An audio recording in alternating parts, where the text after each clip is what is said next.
Hello everyone, मैं महिमा त्रिवेदी आपका पुनः बहुत बहुत स्वागत करती हूं अपने इस ऑनलाइन प्लेटफॉर्म शिवाड़ी के स्टडी अड्डा पर। आप सभी कैसे हैं? उम्मीद है आप सब अच्छे होंगे और अपनी तैयारी को भी बेहतर ढंग से कर रहे होंगे। जैसा कि आपको पता है कि इस ऑनलाइन प्लेटफॉर्म पर भूगोल विषय से संबंधित क्लासेस चलाई जाती है। अभी तक हम प्लेटफॉर्म पर टीजीटी के प्रीवियस ईयर के क्वेश्चन पेपर सॉल्व कर रहे थे, जिसमें हम लोगों ने टीजीटी 2021 से लेकर टीजीटी 2003 तक का प्रीवियस ईयर के क्वेश्चन पेपर सॉल्व कर लिए हैं और अब हम आगे उसी क्रम में प्रवक्ता चयन परीक्षा अर्थात पीजीटी के प्रीवियस ईयर के क्वेश्चन पेपर सॉल्व करेंगे। आज पीजीटी 2021 का भाग 1 हम लोग सॉल्व करेंगे, जिसपे हम प्रश्नों के व्याख्यात्मक हल को भी देखेंगे और साथ ही साथ जहां पर जरूरत होगी वहां पर नवीनतम आंकड़ों को भी शामिल किया जाएगा। चलिए शुरू करते हैं आज का वीडियो। और जो नए हैं, जिन्हें पिछले वीडियो देखने हैं टीजीटी के, तो वो चैनल पर प्लेलिस्ट में जाकर पुराने वीडियो को देख सकते हैं। चलिए शुरू करते हैं आज का वीडियो। क्वेश्चन नंबर 1, सिलेरू ऊर्जा संयंत्र संबंधित है। पहला प्राकृतिक गैस से, दूसरा आणविक गैस शक्ति से, तीसरा जल विद्युत शक्ति से और चौथा है ताप विद्युत शक्ति से। तो इसका जो सही उत्तर है वह है सी, जल विद्युत शक्ति से। सिलेरू ऊर्जा संयंत्र जो है वो जल विद्युत शक्ति से संबंधित है। यह आंध्र प्रदेश प्लस उड़ीसा राज्य की संयुक्त परियोजना है। संयुक्त परियोजना है। चलिए आगे देखते हैं। क्वेश्चन नंबर 2, किसी भी सेवा के लिए जनसंख्या सीमा या देहरी की सही व्याख्या निम्नलिखित में से कौन सा कथन करता है? ए है अधिकतम दूरी जो लोगों को सेवा का उपयोग करने के लिए तय करनी पड़ती है। बी, सेवा को प्रारंभ करने के लिए न्यूनतम दूरी। सी है सेवा के लिए आवश्यक न्यूनतम जनसंख्या और डी है आपका सेवा के लिए आवश्यक अधिकतम जनसंख्या। तो इसका जो सही उत्तर है वह है सी, सेवा के लिए आवश्यक न्यूनतम जनसंख्या। यह जो सिद्धांत है यह क्रिस्टॉलर का है, क्रिस्टॉलर महोदय का केंद्रीय स्थल सिद्धांत, केंद्रीय स्थल सिद्धांत से लिया गया है। यहाँ पर यह कहना है कि किसी भी सेवा के लिए जनसंख्या सीमा, किसी भी सेवा के लिए जो जनसंख्या सीमा वो कैसी होनी चाहिए? तो सेवा के लिए आवश्यक न्यूनतम जनसंख्या होनी चाहिए। चलिए आगे देखते हैं। क्वेश्चन नंबर 3 है, रिफ्ट घाटी परिणाम है।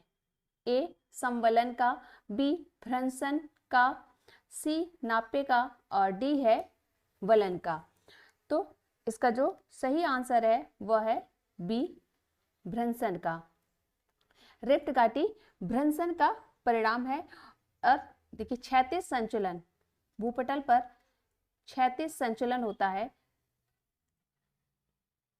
क्षैतिज संचलन मुख्यतः 2 प्रकार से, एक होता है संपीड़न बल के कारण और दूसरा होता है तनाव जनित बल के कारण, तनाव के कारण, जिसे हम इसके कारण वलन की उत्पत्ति होती है और इसके कारण भ्रंश की या भ्रंशन की उत्पत्ति होती है।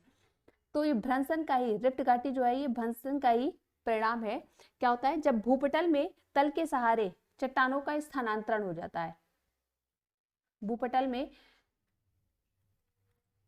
जाइए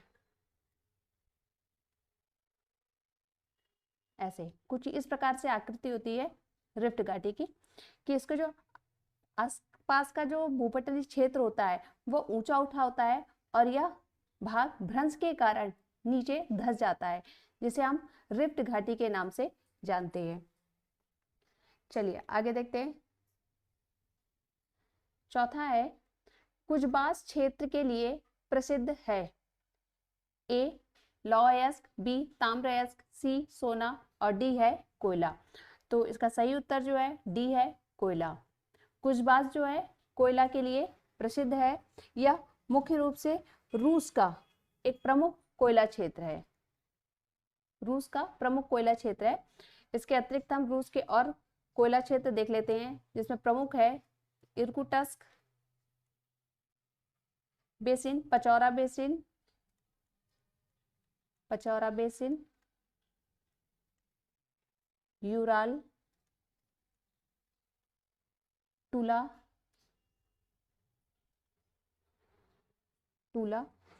मास्को आदि। यह रूस के प्रमुख कोयला क्षेत्र हैं, जिसमें कुजबाज भी शामिल किया जाता है। चलिए आगे देखते हैं। क्वेश्चन नंबर 5 है, निम्नलिखित में से कौन सा एक सीमेंट कारखाना सुमेलित नहीं है? ए महाराष्ट्र चंद्रपुर, महाराष्ट्र का चंद्रपुर जो है सीमेंट कारखाना है। बी छत्तीसगढ़ का मोदीग्राम, सी झारखंड का बंजारी, और डी है मध्य प्रदेश का विक्रमनगर। तो यहाँ पूछ रहा है सुमेलित नहीं है, तो इसका सही उत्तर होगा सी झारखंड बंजारी। जो बंजारी है यह एक सीमेंट कारखाना है जो कि झारखंड में ना होकर बिहार राज्य में है, बिहार में है। बाकी आपके महाराष्ट्र में चंद्रपुर है, छत्तीसगढ़ में मोदीग्राम और मध्य प्रदेश का विक्रमनगर जो है प्रमुख सीमेंट कारखाना स्थापित है। चलिए आगे देखते हैं। क्वेश्चन नंबर 6 है, प्लेट शब्द का सर्वप्रथम प्रयोग किया? ए डीज, बी मैसन, सी ब्लैकिट और डी है टूजो विल्सन।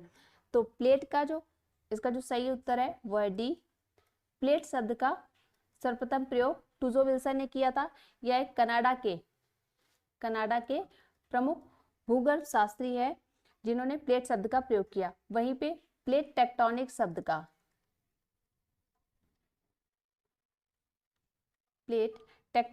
का प्रयोग जो है वो मॉर्गन ने किया था। प्लेट क्या होता है? प्लेट जो होता है वो दृढ़ स्थलीय दृढ़ भूखंड, इसलिए दृढ़ भूखंड को प्लेट कहा जाता है। प्लेट टेक्टोनिक शब्द का प्रयोग मॉर्गन ने किया और प्लेट शब्द का प्रयोग टूजो विल्सन महोदय ने किया था। ये कनाडा के भूगर्भ शास्त्री हैं। चलिए आगे बढ़ते हैं। क्वेश्चन नंबर 7, शीतोष्ण चक्रवात किन अक्षांशों के मध्य उत्पन्न होते हैं? ए है 35 डिग्री से 65 डिग्री उत्तर व दक्षिण, बी है 40 डिग्री से 70 डिग्री उत्तर व दक्षिण, सी है 30 डिग्री से 60 डिग्री उत्तर एवं दक्षिण, और डी है 60 डिग्री से 75 डिग्री उत्तर व दक्षिण। तो इसका सही उत्तर होगा वो है ए 35 से 65 डिग्री उत्तर एवं दक्षिण में शीतोष्ण चक्रवात उत्पन्न होते हैं। शीतोष्ण चक्रवात को हम गर्त चक्र या फिर निम्न दाब द्रोणिका भी कहते हैं। इनकी उत्पत्ति मुख्य रूप से 35 डिग्री से 65 डिग्री उत्तरी एवं दक्षिणी अक्षांश में होती है, जहां पर 35 डिग्री से 40 डिग्री अक्षांश पर ये केवल महाद्वीप के पश्चिम भाग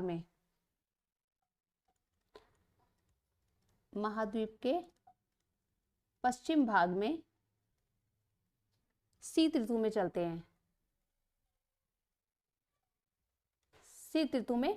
हैं। वहीं पर 40 डिग्री से लेकर 65 डिग्री अक्षांश पर ये पश्चिम से, इनकी जो दिशा होती है वो होती है पश्चिम से पूर्व की तरफ। तो 40 से 65 डिग्री अक्षांश पर जो ये है, ये वर्ष भर अक्षांशों के मध्य ये वर्ष भर पछुआ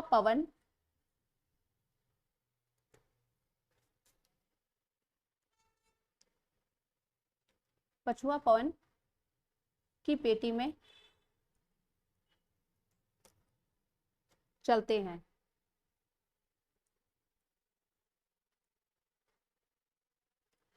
इनके जो प्रमुख केंद्र हैं, शीतोष्ण चक्रवात के प्रमुख केंद्र जो हैं वो है, 2 प्रमुख केंद्र हैं इनके। 2 प्रमुख केंद्र हैं इनकी उत्पत्ति के। पहला है उत्तरी अमेरिका का उत्तर पूर्वी तट, उत्तरी अमेरिका का उत्तर पूर्वी तट, और दूसरा जो है इनका केंद्र एशिया का उत्तर पूर्वी, एशिया का उत्तर पूर्वी तथा पूर्वी तटीय भाग, पूर्वी तटीय भाग। ये दो प्रमुख केंद्र है जहां पर शीतोष्ण चक्रवात की उत्पत्ति होती है। 35 से 65 डिग्री पर चलते हैं ये उत्तरी और दक्षिण अक्षांश पर। 35 से 40 पे महाद्वीप के पश्चिम भाग में केवल शीत ऋतु में शीतोष्ण चक्रवात की उत्पत्ति होती है, जबकि 40 से 65 डिग्री अक्षांश के मध्य वर्ष भर पछुआ पवन की पेटी में ये चलते हैं, शीतोष्ण चक्रवात की उत्पत्ति होती है। चलिए आगे बढ़ते हैं। क्वेश्चन नंबर 8 है, सारगैसो सागर किस महानगर नहीं महासागर महासागर का हिस्सा है?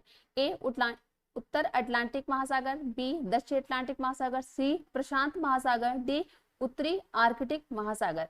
तो सारगैसो सागर जो है वह आपका ए उत्तरी अटलांटिक महासागर में का एक हिस्सा है। यह होता क्या है? यह एक शांत सारगैसो सागर जो है उत्तरी अटलांटिक महासागर का हिस्सा है, जो कि 20 से 40 डिग्री उत्तरी अक्षांश पर 20 से 40 डिग्री उत्तरी अक्षांश पर मध्य स्थित शांत एवं स्थिर जल के मध्य स्थित, देखिए अटलांटिक महासागर में ये गल्फ स्ट्रीम हो गई इधर, कनारी धारा और उत्तरी विश्वतीय जलधारा, इसके मध्य का जो जल है वो शांत एवं स्थिर जल है, स्थिर जल है।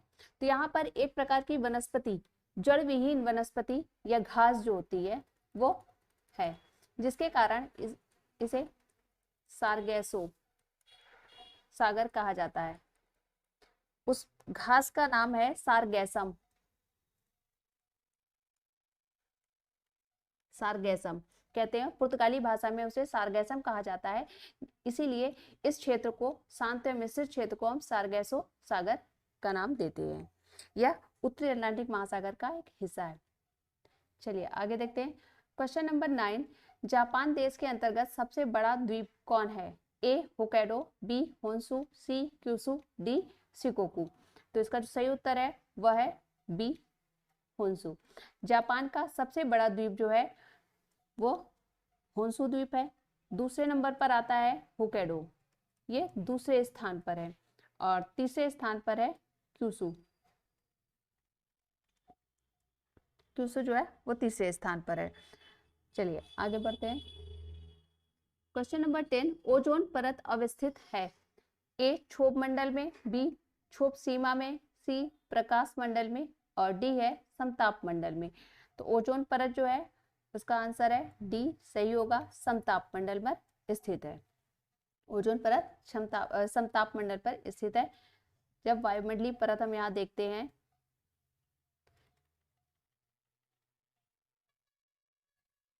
ये है आपकी क्षोभ मंडल, या इसे हम परिवर्तन मंडल भी कहते हैं। फिर इसके बाद 50 किलोमीटर की ऊंचाई पर क्षोभ मंडल है। जो दूसरी परत है वायुमंडलीय परत, उसे हम क्षोभ मंडल कहते हैं। क्षोभ मंडल में ही 20 से लेकर 35 किलोमीटर तक, 20 से 35 किलोमीटर की ऊंचाई पर ओजोन गैस की अधिकता होती है।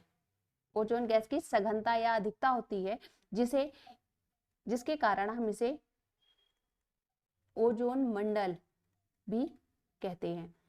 ओजोन गैस क्या करती है? सूर्य से आने वाली पराबैंगनी किरणों को सोखती है, पराबैंगनी किरणों को वहीं पर रोकती है, जिसके कारण वह पृथ्वी तक नहीं पहुंच पाती है। तो इसका जो सही आंसर है ओजोन परत, तो ओजोन परत आपका समताप मंडल में स्थित है। चलिए आगे बढ़ते हैं। क्वेश्चन नंबर 11 है, निम्नलिखित में से कौन सा कथन सत्य है? ए बेंगुला प्रशांत महासागर की एक ठंडी धारा है, बी है कर्क एवं मकर रेखाओं के मध्य अधिकतम सागरीय लवणता पाई जाती है, सी है सूर्य चंद्रमा और पृथ्वी एक सीध में हो तो लघु ज्वार आता है। और डी है उच्च सागरीय ज्वार 12 घंटा 20 मिनट के अंतराल पर आता है। तो इसका जो सही आंसर है, यहाँ पूछ रहा है कौन सा कथन सत्य है, तो इसका जो दूसरा है बी है, ये आंसर आपका सही है। कर्क और मकर रेखाओं के मध्य लवणता, महासागरीय लवणता सर्वाधिक होती है, सबसे ज्यादा पाई जाती है। देखिए महासागरों में सर्वाधिक लवणता जो होती है वो 20 डिग्री से 40 डिग्री उत्तरी अक्षांश पर और 10 से 30 डिग्री दक्षिण अक्षांश के मध्य महासागरों में सर्वाधिक लवणता पाई जाती है। इसे हम कर्क या मकर रेखाओं के मध्य का जो क्षेत्र होता है, इसे हम अयनवर्ती अक्षांश या अयनवर्ती क्षेत्र भी कहा जाता है। और बाकी जो आपका है ये कथन जो है असत्य है। चलिए आगे बढ़ते हैं। क्वेश्चन नंबर 12, संयुक्त राज्य अमेरिका में टॉर्नेडो को क्या कहते हैं? ए ट्विस्टर, बी जल स्तंभ, सी चुस्त भ्रमिल और डी है ढाल पौने। तो इसका सही उत्तर है वो है ए ट्विस्टर। संयुक्त राज्य अमेरिका में टॉर्नेडो को ट्विस्टर के नाम से जाना जाता है। जबकि आपका ये जो जल स्तंभ होता है ये क्या होता है? सागर तल पर उत्पन्न टॉर्नेडो को जल स्तंभ या फिर वाटर स्पॉन कहते हैं, वाटर स्पॉन कहा जाता है। चलिए आगे बढ़ते हैं। क्वेश्चन नंबर 13 है, सूची 1 को सूची 2 से साथ सुमेलित करना है। नीचे दिए गए कूट में से सही उत्तर का चयन करना है। एक तरफ आपका भूगोल विद दिया है और दूसरी तरफ उनका संप्रदाय दिया हुआ है। ए है ए डिमांजिया, बी एफ रेडजेल, सी है एच जे मैकेंडर और डी है आई वोमैन। तो चलिए इसका मिलान करते हैं हम। डिमांजिया जो है वो फ्रांसीसी भूगोलवेत्ता है, रेडजेल जर्मन भूगोलवेत्ता है और मैकेंडर जो है वो ब्रिटिश भूगोल संप्रदाय से संबंधित है और आई वोमैन जो है वो अमेरिकन भूगोल संप्रदाय से संबंधित है। चलिए आगे बढ़ते हैं। क्वेश्चन नंबर 14 है, निम्नलिखित में से कौन सी नदी डेल्टा का निर्माण नहीं करती है? ए गंगा, बी जमुना, सी कावेरी, डी नर्मदा। काफी इजी क्वेश्चन है।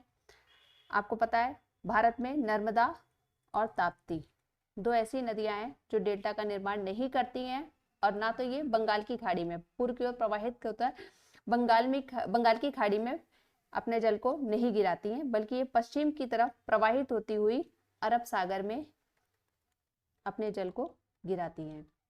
इसका सही उत्तर होगा नर्मदा नदी। चलिए आगे बढ़ते हैं। क्वेश्चन नंबर 15 है, कॉस्मोस किसने लिखा था? ए रिटर, बी हम्बोल्ट, सी रेडजेल और डी है हंटिंगटन। तो इसका जो सही उत्तर है वह है बी हम्बोल्ट की ये प्रमुख कृति है कॉस्मोस इनकी प्रमुख कृति है। इन्हें और हम्बोल्ट ने ही क्लाइमेटोलॉजी शब्द का प्रयोग सर्वप्रथम हम्बोल्ट महोदय ने किया था और इन्होंने ही समताप रेखाओं को प्रदर्शित करने वाली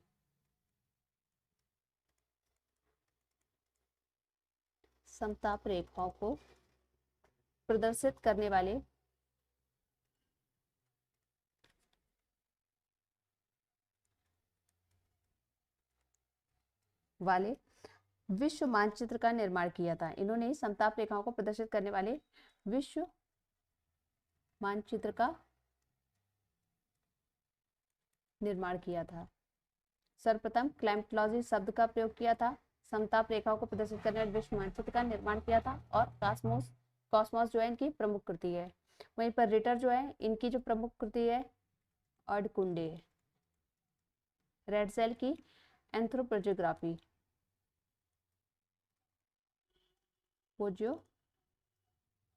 है और हंटिंगटन महोदय की है प्रमुख पुस्तक मानव भूगोल के सिद्धांत। मानव भूगोल के सिद्धांत। चलिए आगे बढ़ते हैं। वीडियो को अंत तक मेरे साथ बने रहिए और वीडियो को बीच में स्किप मत करिएगा, क्योंकि यह आपके आने वाले एग्जाम के लिए काफी हेल्पफुल हो सकता है। तो प्लीज बीच में स्किप ना करें और अंत तक वीडियो को देखें। चलिए आगे बढ़ते हैं। क्वेश्चन नंबर 16 जो है, निम्नलिखित में से किस राज्य की सबसे लंबी तटरेखा है? ए तमिलनाडु, बी महाराष्ट्र, सी केरल, डी गुजरात। तो इसका जो सही उत्तर है वह होगा गुजरात। किस राज्य की पूछ रहा है, तो यहाँ पर राज्य जो है गुजरात की जो तटरेखा है सबसे लंबी है। यदि द्वीप को भी हम शामिल करते हैं तो प्रथम स्थान पर जो है वो अंडमान निकोबार द्वीप समूह की तटरेखा सबसे लंबी है। अंडमान निकोबार द्वीप समूह की तटरेखा सर्वाधिक लंबी है। फिर उसके बाद गुजरात, तीसरे नंबर पर है आंध्र प्रदेश और चौथे नंबर पर तमिलनाडु, पांचवें नंबर पर महाराष्ट्र। राज्य के उसमें क्रम पूछता है तब है गुजरात सर्वाधिक लंबी तटरेखा वाला। यदि उसमें द्वीप भी शामिल करता है तो अंडमान निकोबार द्वीप समूह की तटरेखा जो है सबसे लंबी है। चलिए आगे बढ़ते हैं। क्वेश्चन नंबर 17, भारत में अंतर्राष्ट्रीय व्यापार की दृष्टि से सबसे महत्वपूर्ण बंदरगाह है? ए कोच्चि, बी मुंबई, सी हल्दिया और डी है कांदला। तो इसका जो सही उत्तर है वह है बी। मुंबई जो है वो अंतर्राष्ट्रीय व्यापार की दृष्टि से सबसे महत्वपूर्ण बंदरगाह है। यह जो बंदरगाह है यहाँ से मध्य पूर्व, भूमध्य सागरीय जो देश है, उत्तरी अफ्रीका, उत्तरी अमेरिका तथा यूरोप के देशों में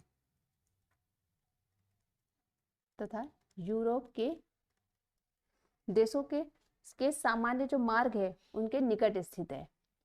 मुंबई पतन जो है वह मध्य पूर्व, भूमध्य सागर के देशों, उत्तरी अफ्रीका, उत्तरी अमेरिका तथा यूरोप के देशों से के सामान्य मार्ग के निकट स्थित होने के कारण इसका अंतर्राष्ट्रीय व्यापार की दृष्टि से यह महत्वपूर्ण बंदरगाह है। जबकि जो कोच्चि है ये आपका ये प्राकृतिक बंदरगाह है। कोच्चि प्राकृतिक बंदरगाह है तथा यह लैगून पर स्थित है। कोच्चि जो है लैगून पर स्थित एक बंदरगाह है। और हल्दिया जो है यह कोलकाता बंदरगाह का एक सहायक बंदरगाह के रूप में, कोलकाता का सहायक बंदरगाह के रूप में हल्दिया बंदरगाह है। और जो कांदला है यह कच्छ की खाड़ी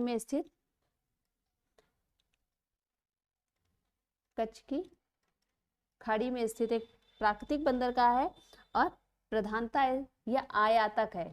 यह बंदरगाह जो है आयातक प्रधान है, आयात प्रधान बंदरगाह है कांदला।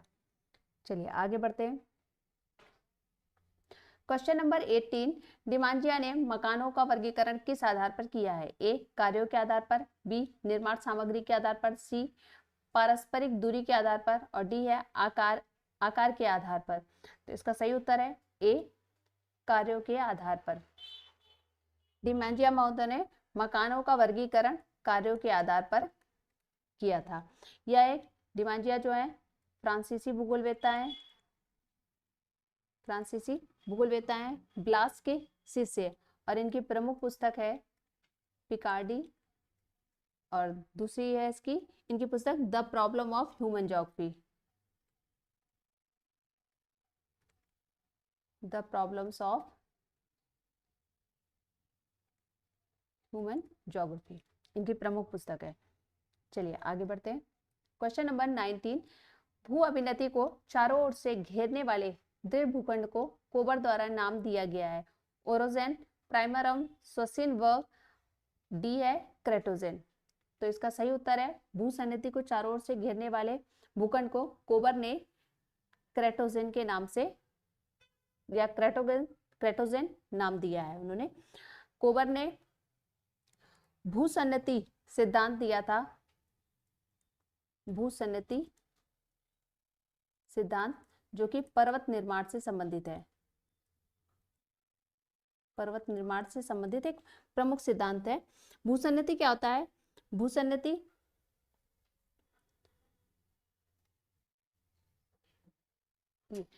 इसके अगल बगल जो है ये स्तरीय भाग है और बीच का ये जलीय भाग, यहाँ पर ही अवसादी, जो अवसादी स्थल, अवसाद जो होता है वो एकत्रित होता जाता है। भूसन्नतियां, इन्हें हम कह सकते हैं, भूसन्नति जो होती है लंबे, सकरे तथा उथले जलीय भाग होती है, लंबी, सकरी तथा उथली जलीय भाग होती है, जिनके तलछटी निक्षेप में के साथ साथ तली में धसा होता है। ये जो तलछटी निक्षेप है, इसमें साथ साथ इसमें ही धसाव भी होता जाता है, जिसके कारण जब इसमें संपीड़न बल लगता है या संकुचन बल लगता है तो इसकी आकृति कुछ इस प्रकार हो जाती है। ये जो है वलित पर्वत, वलित पर्वतों का निर्माण होता है। ये जो किनारे के दृढ़ भूखंड है, इसी को कोबर महोदय ने क्रेटोजेन के नाम से पुकारा है, या क्रेटोजेन नाम दिया है। और बीच का ये जो भाग है, जो संपीड़न से या संकुचन बल से अछूता रह गया है, जहां पर उसका असर नहीं हुआ है, इसे ही हम श्वसन वर्ग, क्रेटोजेन ने श्वसन वर्ग नाम दिया है, जिसे हम मीडियन मास भी कहते हैं। चलिए आगे बढ़ते हैं। क्वेश्चन नंबर 20, निम्नलिखित में से कौन सा सुमेलित नहीं है? केंद्र शासित राज्य और एक तरफ साक्षरता दर दिया हुआ है। ए लक्षद्वीप, बी लक्षद्वीप 92.28, दमनद्वीप 87.07, पुदुचेरी 86.55 और चंडीगढ़ 88.78। तो यहाँ पर हम ये ऐसा है ना कि क्वेश्चन ही पूरा ही, ये जो डाटा दिया है ये पूरा ही गलत है, कोई भी इसमें मैच नहीं कर रहा है। तो यहाँ पर हम फिर से डाटा को देख लेते हैं। लक्षद्वीप जो है इसका साक्षरता दर 91.8 है, 91.8। दमनदीव इसकी 87.1, पुदुचेरी 85.8 और चंडीगढ़ जो है वहां पर 86.0। ये जो दी हुई है ये गलत है। चलिए आगे देखते हैं। क्वेश्चन नंबर 21, जैव विविधता हॉटस्पॉट शब्दावली का प्रयोग सर्वप्रथम निम्न में से किसके द्वारा किया गया? ए नॉर्मन मायर, बी डी.आर. बार्टिस, सी सीजे बैरो, डी कैस्ट्री। तो इसका सही उत्तर है ए नॉर्मन मायर। नॉर्मन मायर जो थे, इन्होंने जैव विविधता हॉटस्पॉट शब्दावली का प्रयोग सर्वप्रथम किया था। जैव विविधता तप्त स्थल एक ऐसा भौगोलिक क्षेत्र होता है, इसे तप्त स्थल भी कहते हैं। ये ऐसा क्षेत्र होता है जहां पर पर्याप्त मात्रा में जैव विविधता पाई जाती है, पर्याप्त मात्रा में जैव विविधता पाई जाती है और किसी प्रकार से मानवीय क्रियाकलापों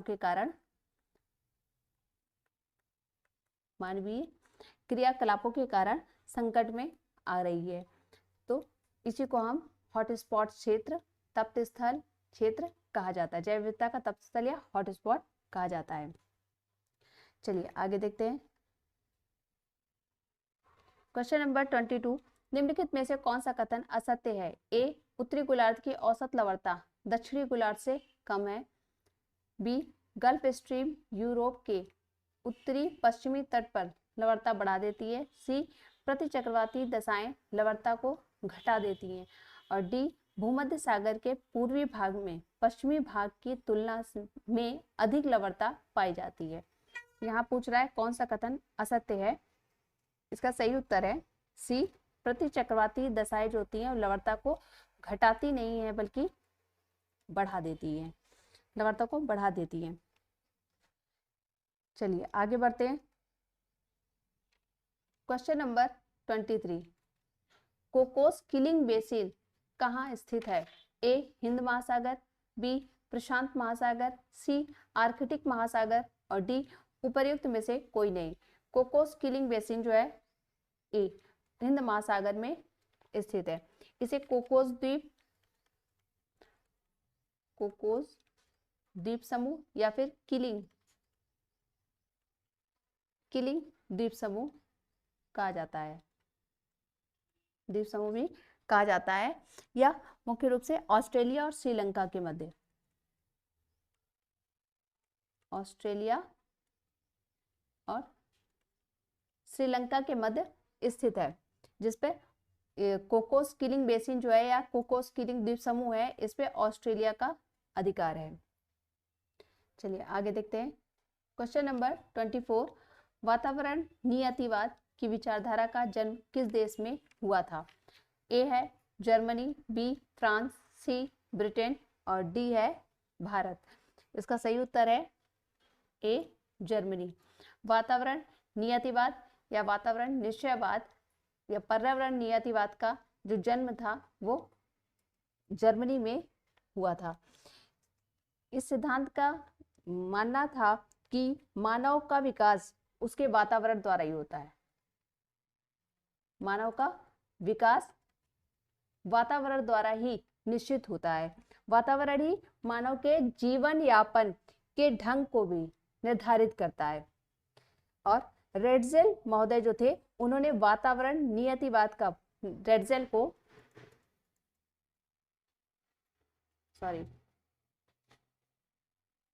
को वातावरण नियतिवाद का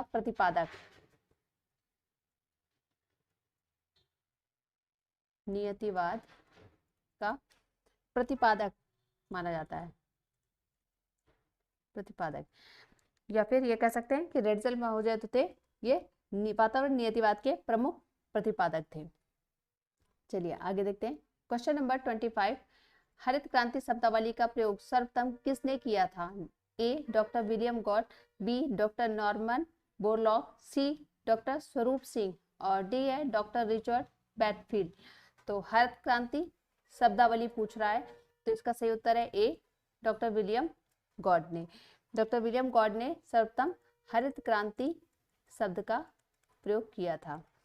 और जबकि हरित क्रांति के जो पिता या जन्मदाता हैं नॉर्मन बोरलॉग को कहा जाता है।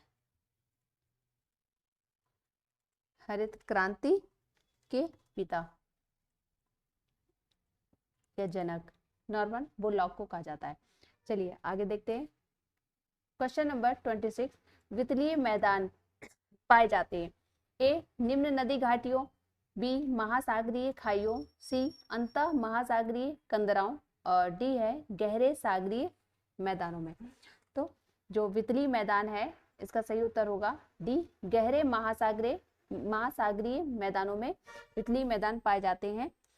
यह महासागरों का 75.9% क्षेत्र पर, महासागरों के 75.9% क्षेत्र पर इनका विस्तार पाया जाता है। महासागरीय मैदानों का, वितलीय मैदानों का, और सर्वाधिक इनका विस्तार जो है वो प्रशांत महासागर में है। प्रशांत महासागर में सर्वाधिक विस्तार है। चलिए आगे देखते हैं। क्वेश्चन नंबर 27, भारत के लौह इस्पात संयंत्रों के उत्तर से दक्षिण तक निम्नलिखित क्रमों में से कौन सा क्रम सही है? ए बोकारो, बर्नपुर, जमशेदपुर, राउरकेला, बी बोकारो, जमशेदपुर, बर्नपुर, राउरकेला, सी है बर्नपुर, बोकारो, जमशेदपुर, राउरकेला और डी है जमशेदपुर, राउरकेला, बर्नपुर, बोकारो। तो इसका सही उत्तर है ए बोकारो, बर्नपुर, जमशेदपुर और राउरकेला। जो बोकारो है वो आपका झारखंड राज्य में है, बर्नपुर आपका पश्चिम बंगाल में, जमशेदपुर झारखंड में और राउरकेला उड़ीसा में है। मैप में आप देखेंगे तो इनकी स्थिति कुछ इस प्रकार है। झारखंड में बोकारो, फिर पश्चिम बंगाल में यहाँ पर बर्नपुर, जमशेदपुर, झारखंड में ही नीचे जमशेदपुर, और उड़ीसा में राउरकेला। इनकी स्थिति कुछ इस प्रकार है, ए, बी, सी और डी। चलिए आगे देखते हैं। क्वेश्चन नंबर 28, बुशमैन हॉटेंटॉट प्रजाति संबंधित है ए, निग्रोइड प्रजाति से, बी, कॉकेसॉइड प्रजाति से, सी, मंगोलॉइड प्रजाति से, और डी है ऑस्ट्रेलॉइड प्रजाति से। तो इसका सही उत्तर है ए, निग्रोइड प्रजाति से। बुशमैन हॉटेंटॉट जो है ये प्रजाति जो है यह निग्रोइड प्रजाति से संबंधित है और यह मुख्य रूप से कालाहारी मरुस्थल में पाई जाती है। इनका निवास स्थल जो है वो कालाहारी मरुस्थल है। चलिए आगे देखते हैं। क्वेश्चन नंबर 29, मत्स्य उत्पादन का प्रमुख क्षेत्र है ए, उत्तरी अमेरिका का उत्तर पूर्वी तट, बी, ऑस्ट्रेलिया का दक्षिणी पश्चिमी तट क्षेत्र, सी, दक्षिणी अमेरिका का दक्षिणी तट क्षेत्र, और डी है सोवियत रूस का उत्तरी तट क्षेत्र। तो इसका जो सही उत्तर है वो है ए, उत्तरी अमेरिका का उत्तर पूर्वी तट क्षेत्र। मत्स्य उत्पादन के कुछ अन्य प्रमुख क्षेत्र हैं वो भी देख लेते हैं यहाँ पर। पहला एक प्रमुख क्षेत्र हो गया उत्तरी अमेरिका का उत्तर पूर्वी तट, दूसरा है उत्तरी अमेरिका का ही उत्तर पश्चिमी तट क्षेत्र, उत्तरी अमेरिका का उत्तरी पश्चिमी तट, दूसरा है प्रशांत महासागर का, तीसरा है प्रशांत महासागर का, यहाँ देख लेते हैं हम, तीसरा है प्रशांत महासागर का उत्तर पश्चिमी एवं पूर्वी तट क्षेत्र, और दक्षिणी प्रशांत का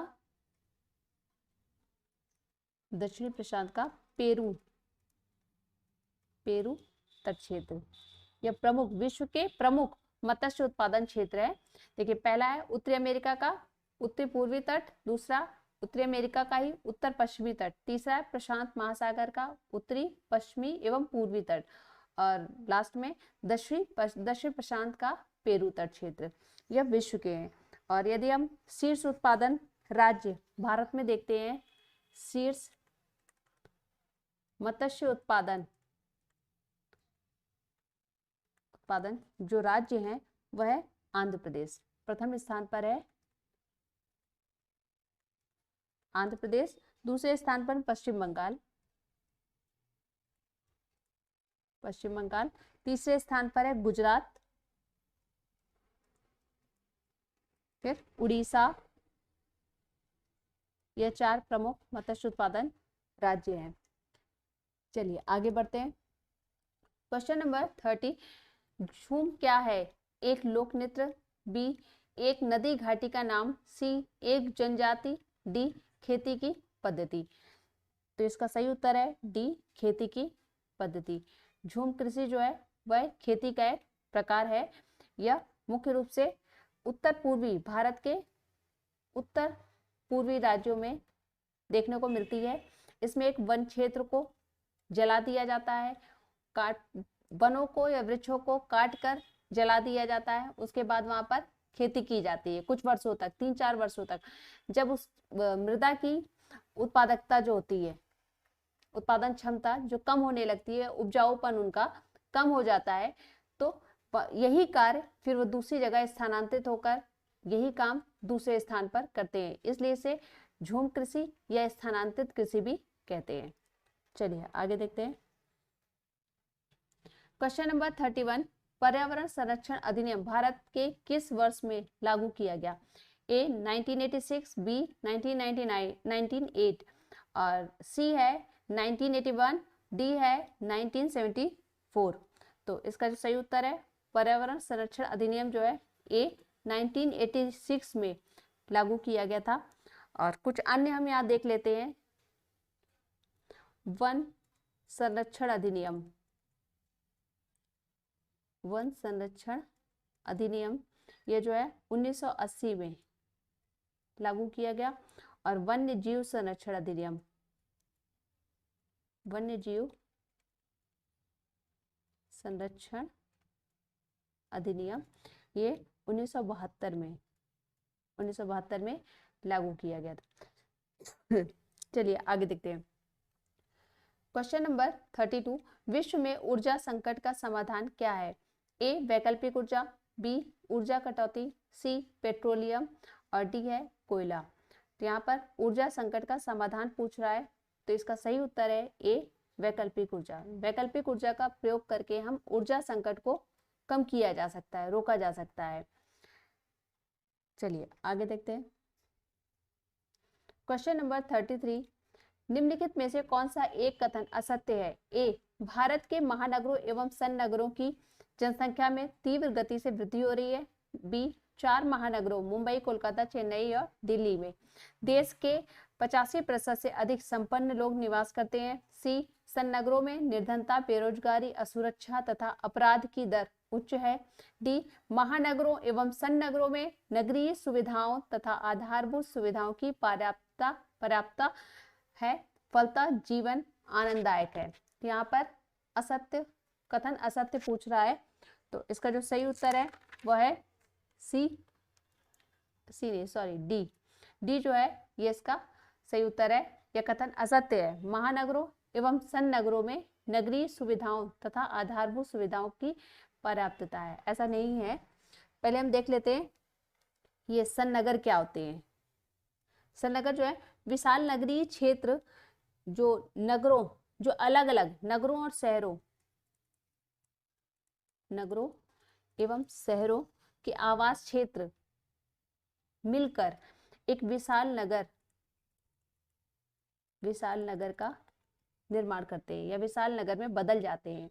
मतलब जैसे कोई बड़ा शहर है या नगर है जो आपस में 2 हैं या 3 मिलकर एक विशाल नगर बन जाते हैं, उन्हें हम संनगर की परिभाषा देते हैं, संनगर कहते हैं।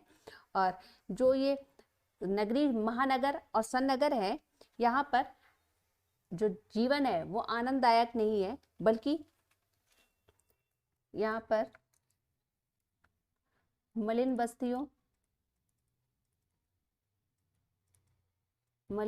बस्तियों का विकास हो रहा है।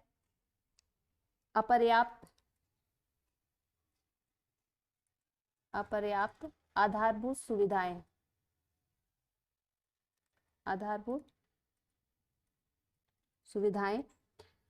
पेयजल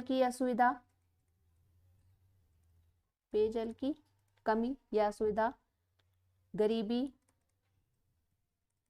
बेरोजगारी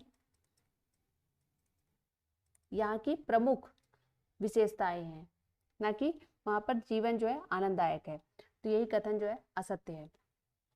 चलिए आगे देखते हैं। क्वेश्चन नंबर 34, वर्षा स्त्री का एक उदाहरण है।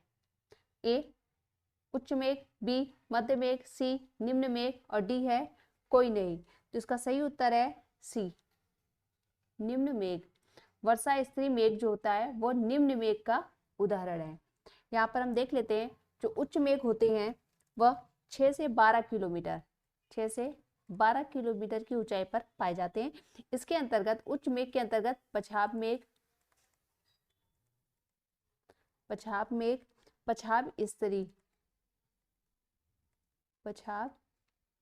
स्तरी तथा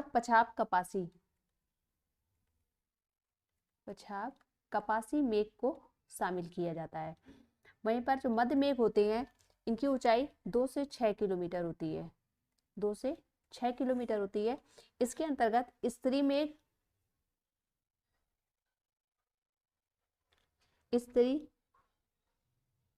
मध्य मेघ तथा कपासी मध्य मेघ शामिल किया जाता है, मध्य मेघ शामिल किया था। और निम्न मेघ जो होते हैं इनकी ऊंचाई 2 किलोमीटर तक होती है। इसके अंतर्गत स्तरी कपासी मेघ, स्तरी मेघ तथा वर्षा स्त्री मेघ को शामिल किया जाता है,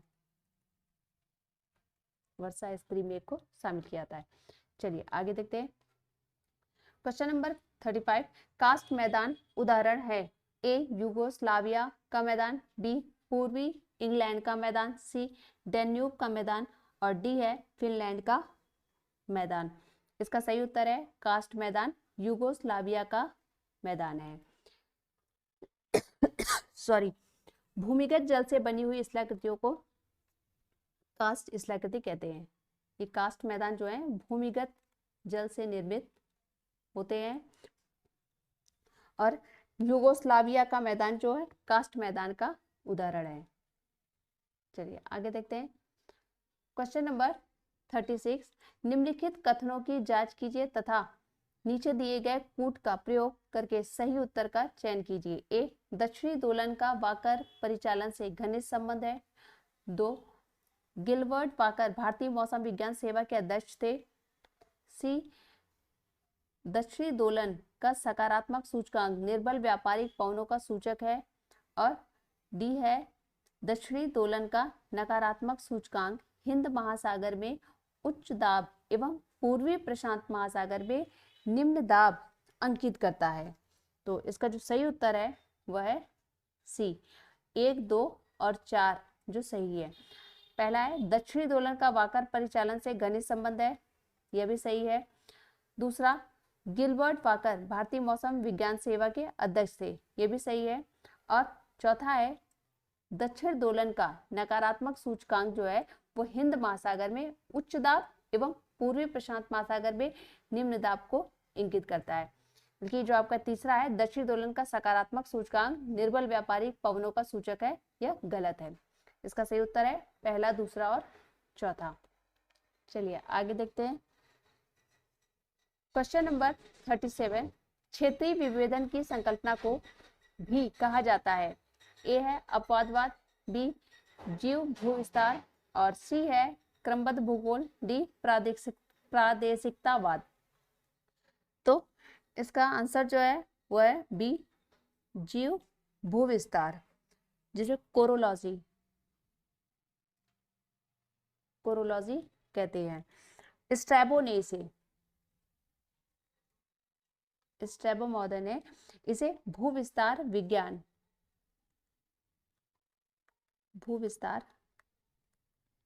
विज्ञान के रूप में प्रस्तुत किया था स्ट्रैबो ने।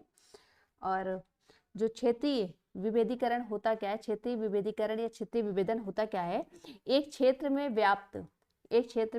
व्याप्त विशिष्टता, जैसे ये क्षेत्र है यहाँ पर कुछ विशिष्टता होगी और ये दूसरा क्षेत्र है यहाँ पर भी किसी चीज में उससे अलग विशिष्टता होगी। तो इसी क्षेत्र में जो विशिष्टता है, दोनों क्षेत्रों में अलग अलग विशिष्टता है, इसे ही हम क्षेत्रीय विभेदीकरण के नाम से जानते हैं। और इसकी जो नींव थी क्षेत्रीय विभेदीकरण की, इसकी नींव हिकैटियस महोदय ने रखी थी। क्षेत्रीय विभेदीकरण की नींव हिकैटियस ने प्रस्तुत की थी और स्ट्रैबो ने इसे जीव भूविस्तार के रूप में प्रस्तुत किया था। चलिए आगे देखते हैं। क्वेश्चन नंबर 38, निम्न में से कौन सी अवधि सबसे लंबी है? ए इयोन, बी महाकल्प, सी कल्प, डी युग। तो इसका जो सही उत्तर है वह ए इयोन। इयोन जो है अवधि की, इयोन की जो अवधि है वो सबसे लंबी अवधि है। सॉरी, इसको हम क्रम में देख लेते हैं। सबसे पहले होते हैं इयोन्स, उसके बाद एरा, फिर आता है एपोक और सबसे छोटा जो होता है वो होता है पीरियड। ये इनकी अवधि के क्रमानुसार है। सबसे जो लंबी अवधि वाला होता है वो इयोन्स होता है, इयोन्स। और हिंदी में देखिए इसको आपको एरा को महाकल्प कहते हैं, महाकल्प, और एपोक को युग कहा जाता है, युग, और पीरियड को कल्प कहा जाता है। चलिए आगे देखते हैं। क्वेश्चन नंबर 39, कहाँ स्थानांतरित कृषि को मिल्पा कहा जाता है? ए मध्य अमेरिका, बी गैबन, सी फिलीपींस और डी है ग्वाटेमाला। तो इसका सही उत्तर है मिल्पा। मध्य अमेरिका में स्थानांतरित कृषि को मिल्पा के नाम से जाना जाता है। वहीं पर फिलीपींस में इसको कैगिन के नाम से जानते हैं। इसका सही उत्तर होगा ए, मध्य अमेरिका। चलिए आगे बढ़ते हैं। क्वेश्चन नंबर 40 है, कालगुरली विख्यात है ए, स्वर्ण उत्पादन के लिए, बी, उत्तम जलवायु के लिए, सी, शिक्षा के लिए और डी, मुर्गी पालन के लिए। तो इसका सही उत्तर है ए, स्वर्ण उत्पादन के लिए। कालगुरली और कूलगार्डी, कूलगार्डी ये पश्चिमी ऑस्ट्रेलिया के में स्थित है, पश्चिमी ऑस्ट्रेलिया में स्थित प्रमुख गोल्डफील्ड क्षेत्र हैं, गोल्डफील्ड, कूलगार्डी और कालगुरली और कूलगार्डी। चलिए आगे बढ़ते हैं। क्वेश्चन नंबर 41, सही कूट का चयन करें। संकल्पना एक तरफ दी हुई है, एक तरफ उसमें प्रतिपादक दिए हुए हैं। ए, एक रूपतावाद, बी, आधार तल, सी, प्रवणित सरिता और डी है पेन प्लेन। तो चलिए यहाँ पर मिलान करते हैं। एक रूपतावाद जो है हटन, आधार तल पावेल और प्रवणित सरिता गिलबर्ट महोदय और पेन प्लेन क्रिक में से संबंधित है। तो इसका जो सही उत्तर होगा वह है ए, 2 1 4 3, 2 1 4 3। चलिए आगे बढ़ते हैं। क्वेश्चन नंबर 42, भूगोल में अंधेरा युग की अवधि क्या है। ए, पहली सदी से 9वीं सदी, बी, दूसरी सदी से 10वीं सदी, सी, तीसरी सदी से 12वीं सदी और डी है चौथी सदी से 12वीं सदी। तो इसका सही उत्तर है सी, तीसरी सदी से 12वीं सदी को अंधेरा युग या अंधकार युग के नाम से जाना जाता है। इसे यूरोप में अशांति या हलचल, अशांति या हलचल का युग भी कहा जाता है। तीसरी सदी से लेकर 12वीं सदी तक इस समय क्या हुआ था कि भौगोलिक ज्ञान के क्षेत्र में कोई भी उल्लेखनीय प्रगति नहीं हुई थी। भौगोलिक क्षेत्र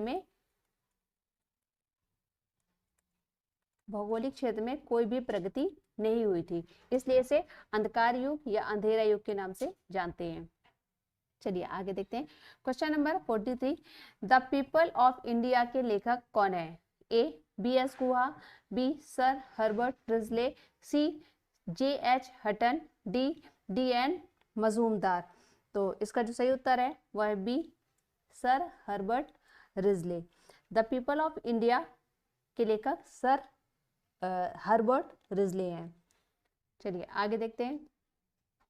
क्वेश्चन नंबर 44, निम्नलिखित में से कौन सा राज्य भारत में कॉफी का शीर्ष उत्पादक राज्य है। ए, केरल, बी, कर्नाटक, सी, तमिलनाडु और डी है महाराष्ट्र। यहाँ पर हम नवीनतम आंकड़ों को देखेंगे तो कॉफी के शीर्ष उत्पादक में कर्नाटक जो है वो प्रथम स्थान पर है, दूसरे स्थान पर है केरल, तीसरे स्थान पर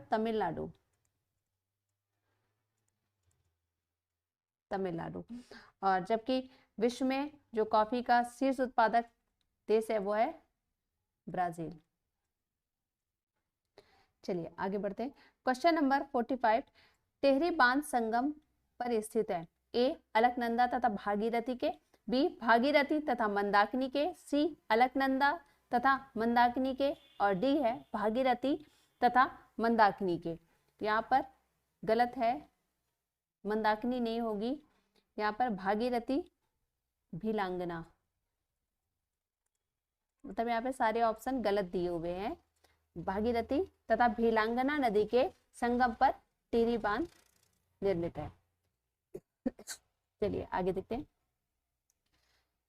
क्वेश्चन नंबर 36, पृथ्वी पर कौन सा कारक सूर्य ताप के वितरण को प्रभावित नहीं करता। ए, सूर्य की किरणों को कोणात्मक स्थिति, बी, दिन की लंबाई, सी, पृथ्वी एवं सूर्य के मध्य की दूरी, डी, भूमिगत जल।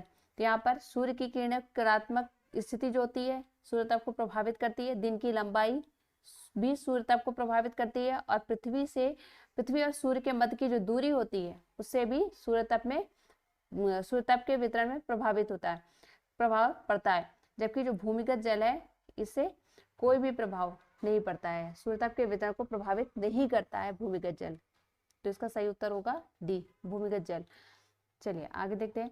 क्वेश्चन नंबर 47, मध्य प्रदेश में चंबल नदी घाटी एक उदाहरण है। ए उत्खात भूमि, बी मरुभूमि, सी पठारी भूमि, डी समतल भूमि। तो मध्य प्रदेश का जो चंबल घाटी क्षेत्र है वह एक उत्खात भूमि का उदाहरण है, जिसे बेडलैंड टोपोग्राफी कहा जाता है। बेडलैंड टोपोग्राफी कहा जाता है। चलिए आगे देखते हैं। क्वेश्चन नंबर 48, किस नगर को भारत का मैनचेस्टर कहते हैं?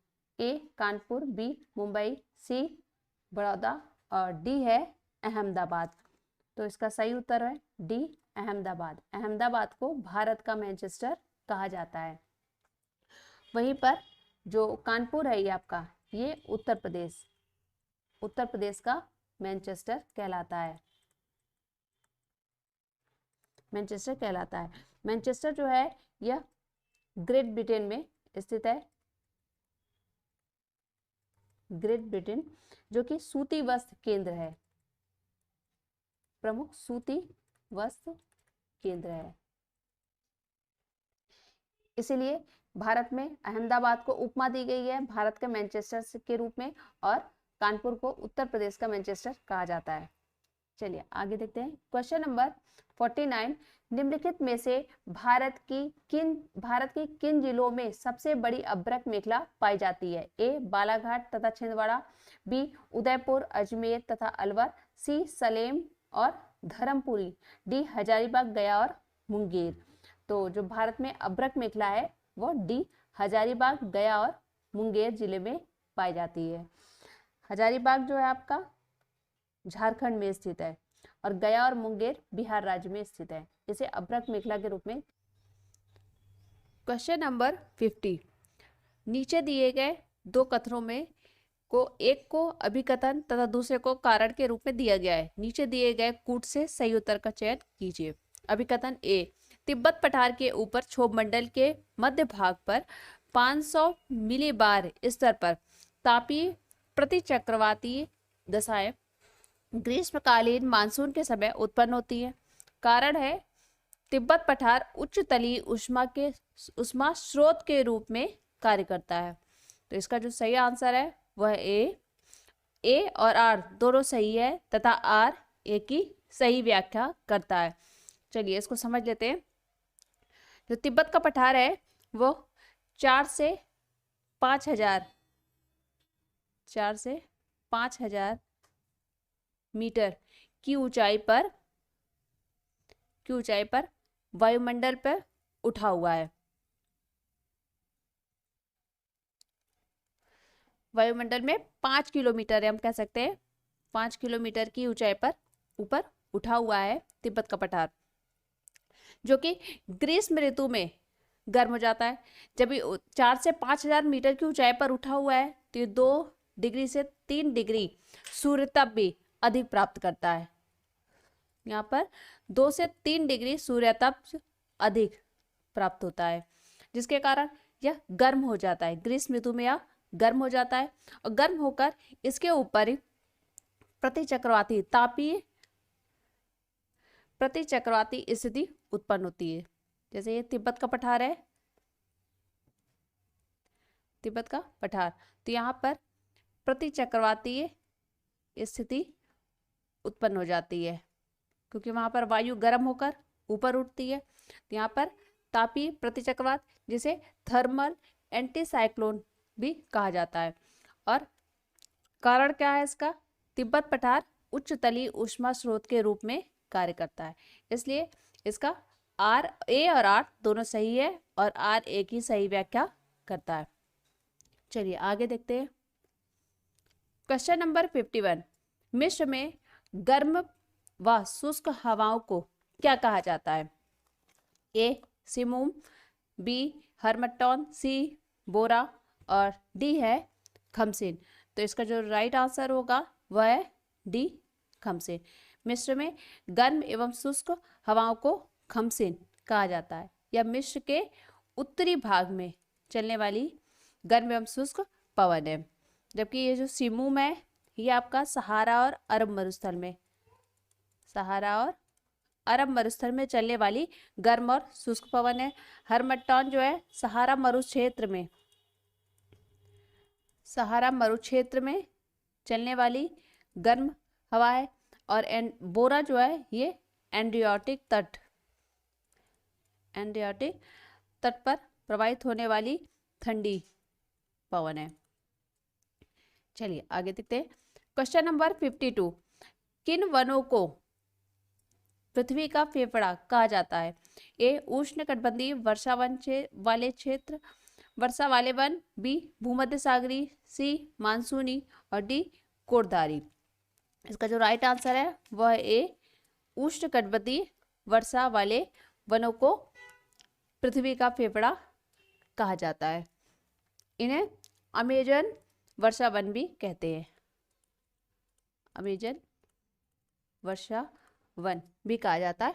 इनका विस्तार जो है विश्व का सबसे बड़ा वन, ये जो है विश्व का सबसे बड़ा जैव विविधता वाला क्षेत्र है। जैव विविधता वाला क्षेत्र है सबसे बड़ा विश्व का। और ये वन जो है Brazil, Peru, Venezuela, Colombia, Ecuador, Guyana, Bolivia, Suriname तथा फ्रेंच गुयाना आदि देशों में इनका विस्तार पाया जाता है। चलिए आगे देखते हैं। क्वेश्चन नंबर 53, इनमें से किसे भूगोल का जनक कहते हैं? ए टॉलमी, बी इराटोस्थनीज, सी हेरोडोटस और डी है अरस्तु। तो इसका जो राइट आंसर है वह है बी इराटोस्थनीज। इराटोस्थनीज को भूगोल का जनक कहा जाता है। इराटोस्थनीज जो थे वो ग्रीक गणितज्ञ थे।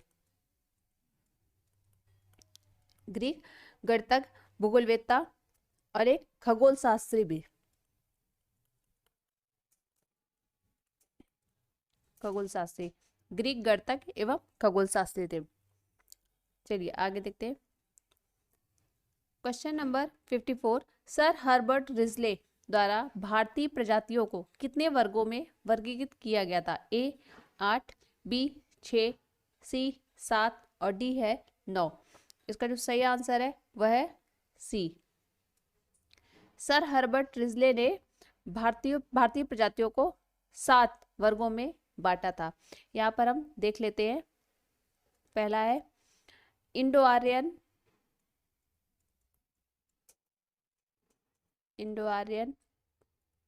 दूसरा है द्रविडियन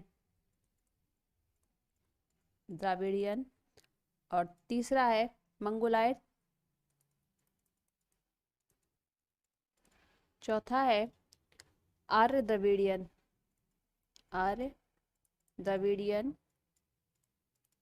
और पांचवा है मंगोल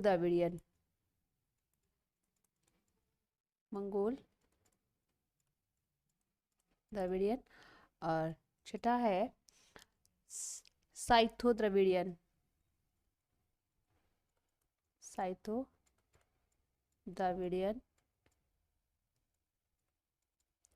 और सातवां है तुर्की ईरानियन।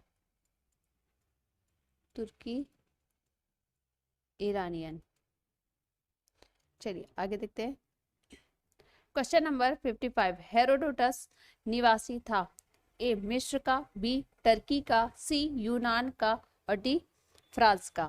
तो इसका जो सही आंसर है वह है सी, हेरोडोटस यूनान का निवासी था, जिसे ग्रीक भी कहते हैं, ग्रीक कहा जाता है। हेरोडोटस यूनान का निवासी था और इसे इतिहास का पिता, हेरोडोटस को इतिहास का पिता कहा जाता है, फादर ऑफ हिस्ट्री कहा जाता है। इसका एक प्रमुख कथन है जो इम्पोर्टेंट है, समस्त इतिहास का भौगोलिक दृष्टि से अध्ययन किया जाना चाहिए तथा समस्त भूगोल को इतिहास की तरह ही व्यवहार में लाना चाहिए। और हेरोडोटस जो थे ये प्रथम विद्वान थे जिन्होंने विश्व मानचित्र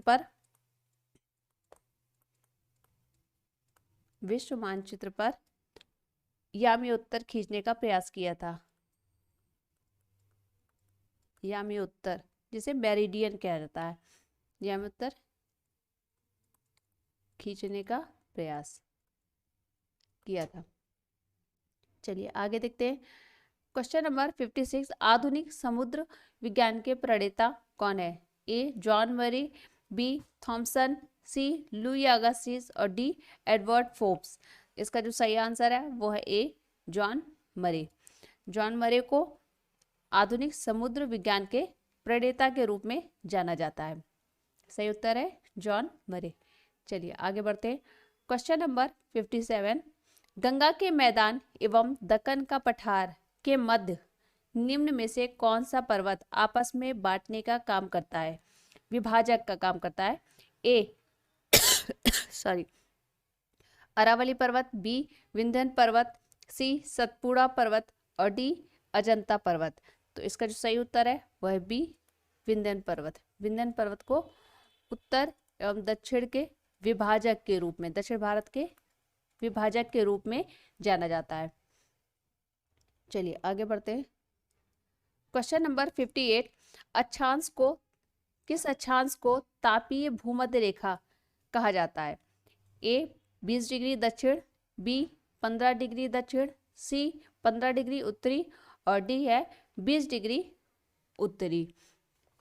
तो इसका जो सही उत्तर होगा वो होगा डी 20 डिग्री उत्तरी अक्षांश को, 20 डिग्री दक्षिणी नहीं, 20 डिग्री उत्तरी अक्षांश को तापीय भूमध्य रेखा कहा जाता है, क्योंकि जुलाई के महीने में यहाँ पर जो तापमान अंकित किया जाता है सर्वाधिक, जुलाई के महीने में 20 डिग्री नॉर्थ, 20 डिग्री उत्तरी अक्षांश पर सर्वाधिक तापमान अंकित किया जाता है, सर्वाधिक तापमान अंकित किया जाता है, इसलिए 20 डिग्री उत्तरी अक्षांश को तापीय भूमध्य रेखा कहा जाता है। चलिए आगे बढ़ते हैं। क्वेश्चन नंबर 59, विश्व का प्रमुख व्यापारिक समुद्री जलमार्ग नहीं है? ए संयुक्त राज्य अमेरिका पश्चिमी यूरोप समुद्री मार्ग, बी पश्चिमी यूरोप भूमध्य सागर हिंद महासागर मार्ग, सी उत्तमाशा अंतरीप जल मार्ग और डी है पनामा नहर न्यूजीलैंड महासागर जल मार्ग। यहाँ पूछ रहा है नहीं है, तो इसका आंसर जो है डी पनामा नहर न्यूजीलैंड महासागर मार्ग जो है यह प्रमुख, विश्व के प्रमुख व्यापारिक जलमार्ग के अंतर्गत नहीं आता है, बल्कि संयुक्त राज्य अमेरिका का पश्चिमी और यूरोप समुद्री मार्ग, पश्चिमी यूरोप भूमध्य सागर और हिंद महासागर मार्ग तथा उत्तमाशा अंतरीप मार्ग, ये तीनों जो है विश्व के प्रमुख जलमार्ग, समुद्री जलमार्ग के रूप में जाने जाते हैं। और पनामा नहर न्यूजीलैंड महासागर मार्ग जो है ये प्रमुख व्यापारिक जलमार्ग नहीं है। इसका सही उत्तर होगा डी। चलिए आगे देखते हैं। क्वेश्चन नंबर 60, इनमें से कौन सी तरंगे चट्टानों में संकुचन व फैलाव लाती है? ए एस तरंगे, बी पी तरंगे, सी धरातलीय तरंगे और डी उपरोक्त में से कोई नहीं। तो इसका जो सही उत्तर है वह है बी पी तरंगे जो है ये भूकंपीय तरंगे हैं। पी तरंगे जो है इन्हें हम संपीड़न तरंगे भी कहते हैं और इसे अनुलंब तरंग के नाम से भी जानते हैं, अनुलंब तरंग के नाम से जानते हैं। यहाँ बोला चट्टानों में संकुचन एवं फैलाव, इसीलिए इसे संपीड़न तरंगों के नाम से भी जाना जाता है, पी तरंगों को। चलिए आगे बढ़ते हैं। क्वेश्चन नंबर 61, विली क्या है? ए उष्ण कटिबंधीय चक्रवात, बी शीतोष्ण कटिबंधीय चक्रवात, सी उष्ण वाताग्र, डी शीत वाताग्र। तो इसका जो सही उत्तर है विली जो है उष्ण कटिबंधीय चक्रवात है। उष्ण कटिबंधीय चक्रवात जो है इसे प्रत्येक स्थान पर अलग अलग नाम से जाना जाता है। विली से ऑस्ट्रेलिया में से विली के नाम से जाना जाता है। चलिए आगे देखते हैं। क्वेश्चन नंबर 62, यह कथन किसका है कि मानव ने अपने सामंजस्य में प्रकृति के द्वारा निर्धारित की गई सीमाओं को एक पद और आगे बढ़ा दिया है? A G Taylor, B C O Sauer, C L Fabre, D I Woman. तो इसका जो आंसर है वो है G Griffith Taylor. Griffith Taylor का यह महत्वपूर्ण कथन है कि मानव ने अपने सामंजस्य में प्रकृति के द्वारा निर्धारित की गई सीमाओं को एक पद और आगे बढ़ा दिया है। ग्रिफिथ टेलर ने नियतिवाद या नॉन निश्चय नियतिवाद या वैज्ञानिक निश्चयवाद ग्रिफिथ टेलर ने वैज्ञानिक निश्चयवाद की विचारधारा को बढ़ावा दिया था उन्होंने, जिसे नौ निश्चयवाद के नाम से भी जाना जाता है। इसे रुको और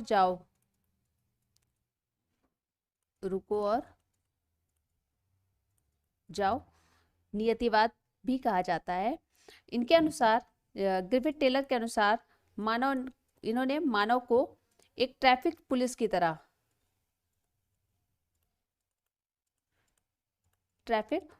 तरह कार्य करता हुआ बताया है। आज का वीडियो यही समाप्त करते हैं। उम्मीद है आपको वीडियो पसंद आ रही है।